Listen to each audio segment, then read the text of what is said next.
Hey folks, my guest today is Ajesh Kapoor. He believes there's are better ways to do things. He rejects the status quo and is always looking to learn more so he can continue to improve each day. Numbers are constantly on his mind. Today he's building semicab.com to make transportation a competitive advantage. Ajesh, are you ready to take us to the top?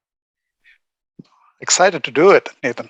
Okay. So who's paying for semicab right now? Who are your customers?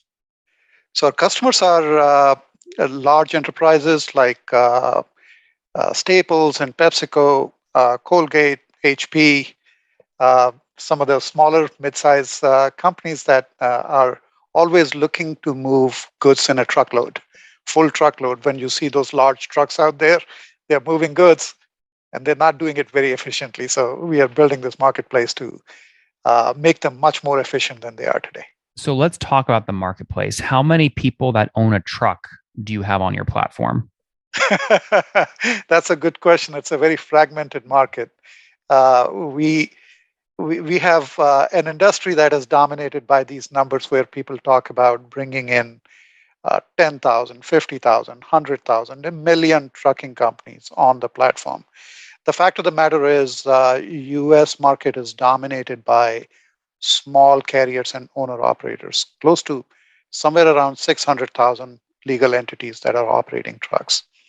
We try to be very targeted in how we bring in partners into the ecosystem. So we have about 1,200 carriers, but we try to create a very long-term relationship with them. So we are not just addressing the shippers who are paying for transportation, but these guys that we take good care of and build a more predictable revenue stream for them. So they are taking advantage of the marketplace. And over your entire company lifespan, how many shippers who pay for transportation have paid at least $1 through your platform? So we again over on that side also we try to bring in a small number of shippers that we want to create a core with. And once we have built the core up to a reasonable size, that's when we start attracting the smaller and mid-sized shippers. So we when we bring in a large shipper, this large enterprise, we don't really have a good sense in the market of what kind of numbers they represent. So a large beverage company may spend somewhere around $1 billion a year just on the truckload part of it moving goods. No, I get that, Ajish, but how many do you have that have paid at least $1 through your So full lifetime? yeah, we started bringing on customers at the end of 2020, and we have 8 customers that we have brought on during this time. Okay, got it. So 20, now when did you launch? 2020 is when you got your trucker, but when did you launch the business? We launched the business in 2018. We wanted to build out the platform. Wanted to, the first time we were introducing this kind of technology, the predictive optimization technology. So we tested that out over a very, very large data set before we actually launched and went to the market. And help us understand velocity today. Let's just look at January of 2022. What's the total project value that went through your platform in those 30 days? Yeah, so that has been a pretty crazy growth for us. So when we talk about April last year, April of 2021, right in the middle of COVID, when we are acquiring these customers and moving goods, we started with, let's say, 5 to 10 loads a week. Right Well, now, what's the dollar value of that? oh yeah, it's so if you analyzed it, it would be $400,000. When we look at January that we just finished. Oh, what's going on there, YouTube? Good to see you guys. Now imagine this. You love watching these interviews with SaaS founders, but imagine if we took all of the valuation data out from over 2,807 interviews I've done manually. Saves you a lot of time. Well, we've done this. We've built it into the beautiful interface inside of FounderPath. Check this out. I'll show you how you can access this in a second, but you log in, you connect your Stripe account, you see your valuation real time, you can see what it changed over the past 88 days, and even set goals for valuation this year. Now, the secret to valuation is there's many different ways to value a SaaS business. So the reason you're going to see 3 or 4 different valuations inside of your FounderPath dashboard, this is all free by the way, is because depending on who's doing the buying of your SaaS company, you're going to get a different valuation. A VC is going to pay a different valuation. Private equity firm is different. If you're going to do a minority sale, that's different. And if you sell the whole business, that's a different valuation. You can see all those when I hover over here. Right. So the teal is what a VC would pay, yellow is what private equity, and red is if you sold the whole thing outright. Now, what's cool about this is not built off random data. Again, you guys hear these interviews on YouTube. All these data are built from real-time valuation data points founders share with us on the show. So traction, 1.2 million, seed round, 3.7 raise. They sold 22% of their business. Go in here and filter by the event. Maybe you only want to see companies that have sold the whole business. Well, here are a bunch that have been acquired, the valuation and the multiple. Maybe you're going out right now and you're raising your seed round. Well, go in here and look at all this recent seed deals that went down, what they raised, what valuation they raised at, and what percent that they sold. There's never been a larger data set of SaaS valuations than what you can get now inside of FounderPath, and we're thrilled to bring it to you. All right, we're going to go back to the YouTube video here in a second, but if you want to check this tool out, if you want to jump in and sign up, you can check it out for free to get your valuation at this link, founderpath.com/products/valuations. Or if you go to founderpath.com and hover over products, click on get your valuation here and go ahead and sign up to give it a whirl. Again, all that valuation data live right inside the platform. I hope to see you there. All right, let's jump back into the interview. We were somewhere in excess of 11 million annualized, right? So a good 25 to 30x growth during this period. And how many loads is that through your platform in January 2022 that represents 11 million in project value? Yeah, about 100 loads a week is what we do. So about 400 total. Yep. Okay, so these are expensive, right? If we take 11 million in project value divided by 400 total loads, these are at $27,500 per truck on average, like per load. What 2,700, not 27,000. Well, if we take 11 million divided by that's 400, that's the annualized number, Nathan. Okay, got it. So again, the question was just in January, how many did you do? So you did about 1 million in January across 400 loads. That's right. Okay, got it. So yeah, I see what you're saying now. So it's about 2,700. And what's the average use case? Are they driving from Chicago to New York City or from San Francisco to Washington, D.C.? Yeah, there's not a typical load for us. We are moving goods all the way from, so Southern California is big, right? All the stuff that is coming in on those ports, it's going across the country. So coming in from Southern Cal into Dallas, into the Northeast, into Chicago, into Atlanta. And then you are moving goods between Northeast and the Midwest. That's a big volume. Everything from between Texas, Atlanta in the Southeast, going up into the Midwest and the Northeast. Those are some of the busier lanes for us. And then we do a little bit of stuff in the Rockies, where, of course, you get into all kinds of squirrely stuff as the snow starts coming down as heavy and shutting down highways when it does that. This is fascinating. Okay, so just to summarize, the marketplace as it stands today has about 1,200 people that drive trucks on it, and you match them up with shippers who pay for transportation, where you have 8 big clients right now. Total, right now, your run rate, they did about $1 million in total project value across those 8 shippers in January. Of the 400 loads that were processed, how many truck owners, the 1,200 on your platform, facilitated one of those 400 payments or 400 shipments? So out of the 1,200 that have joined the platform, we have actively used 700 during our lifetime till this point.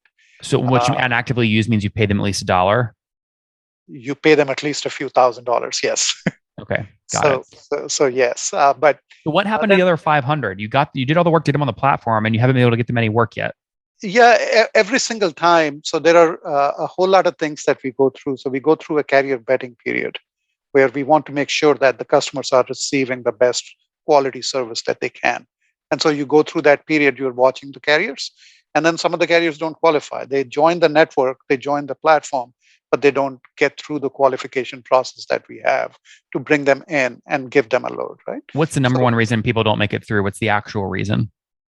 There's a whole lot of historical data that we want to go through. We want to make sure that the insurance requirements are met, the safety requirements are met. So we allow the carriers to self-register, but if they don't meet the safety and insurance criteria, it's very hard for us to work with them. I see. Okay, let's put this on a timeline. So you launched in 2018, you get your first customers, it sounds like in 2020. You're scaling now today. Have you bootstrapped this, Ajesh, or have you raised capital? We have not raised institutional capital till now. So we have raised capital from all kinds of professionals from the supply chain space, from the technology and finance space. So a whole lot of people who have been very interested and very supportive How of much a have you venture like raised from those people? about 5 million. Okay. And would you consider that like a seed round? What we did, the last was a pre-seed followed by a bridge round. Now the terminology for the rounds has been changing all the time. So most likely what we will raise next, we are going to call it a Series A. I see. I see. But has all this been on a convertible note paper, or has anyone priced the round? We have done a price round before. You Yes. have. Okay. So some portion of the 5 million you raised to date, like the last tranche of that was at a priced round evaluation. Yeah. After the price round, we again went back to a safe note. Why'd you do? Okay, well, let's break that down. So, what was the valuation on the priced round that you did, or a range is fine? So that was below 15 million when we did the price round in the end of 2020. Okay, and how much did you raise on the 15 million valuation? That was till that point we have raised right around 2.1 million till that point. So So that's what we 2.1 converted to the million. price. Okay, so 2.1 million on notes, and then those all converted at the 15 million valuation. Did you raise more money at 15 million, like on top of the 2.1, or just 2.1? Just the 2.1, including the price round, and then we raised the rest of the 3 million after that on safe notes. Why did you go back to a safe note? It's just when you're trying to do a bridge round, Nathan, it's so much more convenient to go the safe route. Mm-hmm. You can get it done rather quickly, and you don't really put the onus of valuation again, because the market today is where the valuations are pretty nuts, especially in a freight tech kind of marketplace. So So just to be clear, that 3 million, was that this year or was 2021? it was end of 21, beginning of 22. Yes, I see. So 3 million C. Now, what cap was that note at? about 35. Okay, so it was still, your valuation still like technically went up, right? You're just comparing the priced round to a cap. That's right. Interesting. Um, okay, tell me more about. We haven't talked about how you make money, right? You've had this great marketplace on a $2,700 shipment. How much do you make? Yeah, it's so we don't approach it as a very basic marketplace, because those are a dime a dozen, where a load comes in and they basically find a carrier and they try to make money from that. Where we make money is when we bring in all these loads from different people and we are able to utilize the resources that are coming in from the carriers, from the truckers, much more efficiently. So, for example, a truck in a week would drive 2,800 miles and get paid for less than 2,000 miles. We use it for about 2,500 miles. So those 500 additional miles generate, let's say, 12 to $1,500 in additional revenue. We take a part of that. So we don't make money unless we are creating those efficiencies in the market.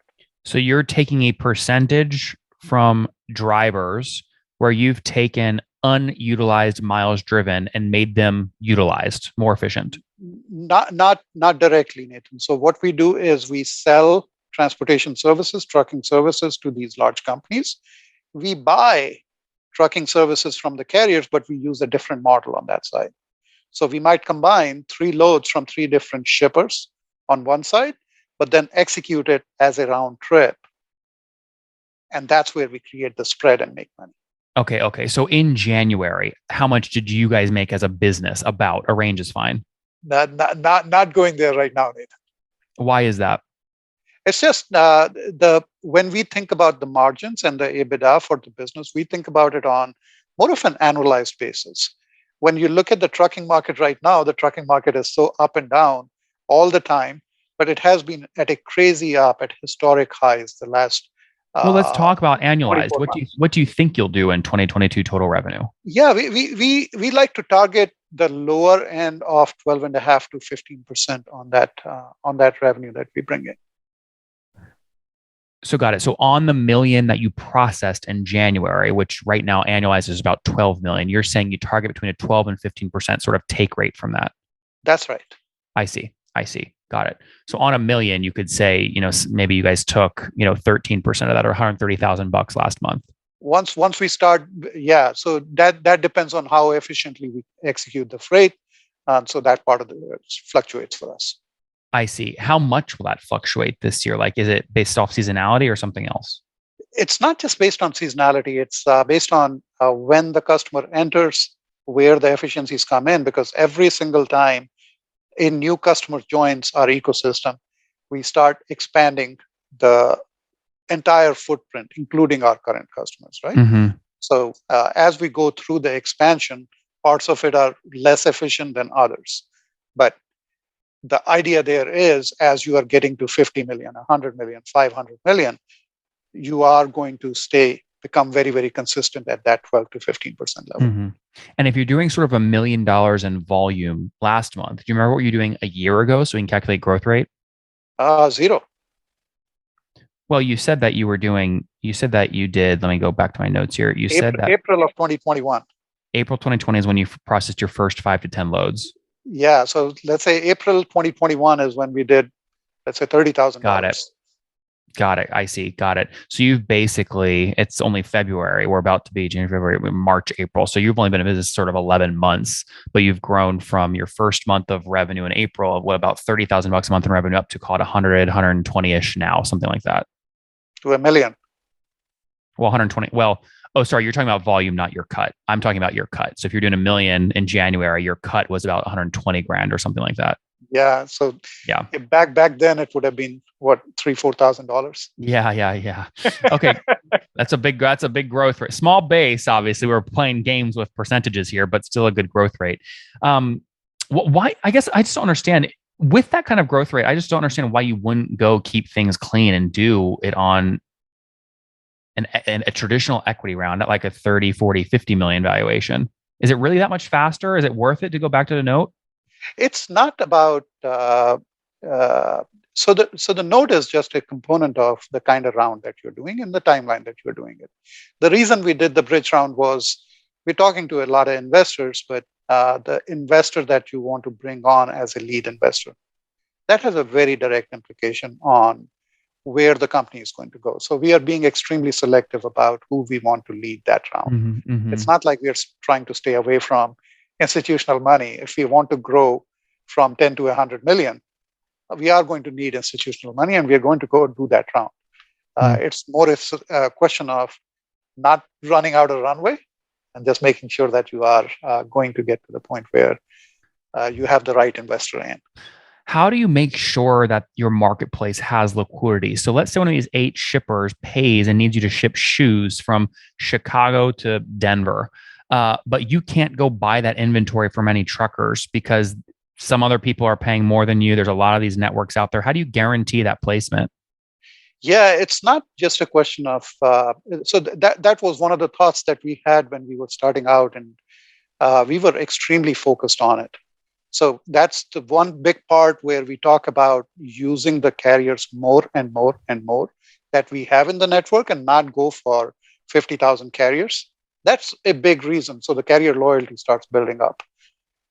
And when you have that focus, so in our case, we have been able to maintain a good 99% plus load acceptance rate with every single one of our customers.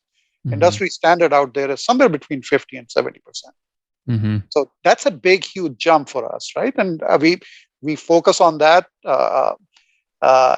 not stay away from, if we have to pay a little bit more money, we'll pay a little bit more money. But over the long term, the basic concept is if you're doing right by the carrier is going to do right by you. And how many folks are on your team today full time?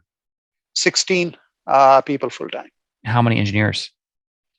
We have the engineering team of 10 people, including product managers. Okay. Got it. Very interesting. It sounds like across 8 customers, it sounds like 8 into a million, they're each spending like 150 grand a month, something like that. Some of them are just starting out, right, Nathan? So the big, huge pieces where some of these customers have, some customers started in March and April last year. Some started in September last year. Some are just getting going. So the numbers in January don't really reflect the overall volume that we are doing with these. And why are we'd already talked about, like, you have to win 2 sides here. Why are these 8 shippers choosing to go with you versus your bigger competitors that maybe can negotiate for lower rates? Yeah, it's not about rates and it's not about what those guys bring in. We have a fairly unique business model in that we we don't go for transactional pricing and dynamic pricing that pretty much everybody in the digital freight space is bringing in. Which are who? Name three people in the space. You have, let's say, Convoy out of Seattle, a great company. Uber Freight. There's a company called two companies called Transfix and LoadSmart out of New York. All of them went after a very different problem in this space, right? They basically said you have a whole lot of phone calls, very little automation in the brokerage space. You have small carriers and owner operators have a very hard time finding a load. And they basically automated that process, brought those carriers into the mix, and they did a great job of it, right? Do you compete with freight? Do you compete with freight waves? We don't compete with freight waves now. What about Flock Freight? Not really, because Flock Freight is also trying to do taking the less than truckload shipments and kind of executing that in a full truckload multi-stop model. Very, very different from where we are trying to play. But aren't you all competing for the same space on those 600,000 trucking companies in the US? Not exactly. So where we go is we don't really specifically go and try to find supply from the small to mid-sized carriers or owner operators. Okay. We want to bring in the mid to large carriers because we are trying to create a virtual dedicated fleet in there. And so when you are doing that, you're basically finding the capacity from wherever you can find it and get that into the system, utilize them efficiently. And that utilization, that efficiency, that optimization, you're not really going to hear about that in this space at all. Nobody talks about optimization in this space when they're trying to approach this problem. Very cool. Ajesh, I love what you built. A great story here. In the meantime, let's wrap up here with the famous five. Number one, favorite business book. Let's see. Peter Drucker, I guess. Number two, is there a CEO you're following or studying? That's a good question. I like what Brad Jacobs did at XPO. I used to follow Chris Lofgren at Schneider National. There are so many of them. Carol Tomey is a great example at UPS right now. Number three, what's your favorite online tool for building the business? Oh, that's a tough one. There's just so many different technologies that we've been able to use that have shortened everything that we are doing right now. Anything from all the whole thing that AWS has compiled in there. Then you combine that with all the stuff that is happening on the fintech side, like Brex and Ramp. On the HR side, like Gusto.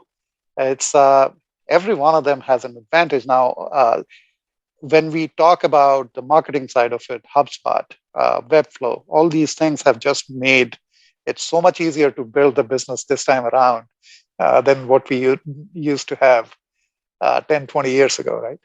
Number four, how many hours of sleep do you get every night?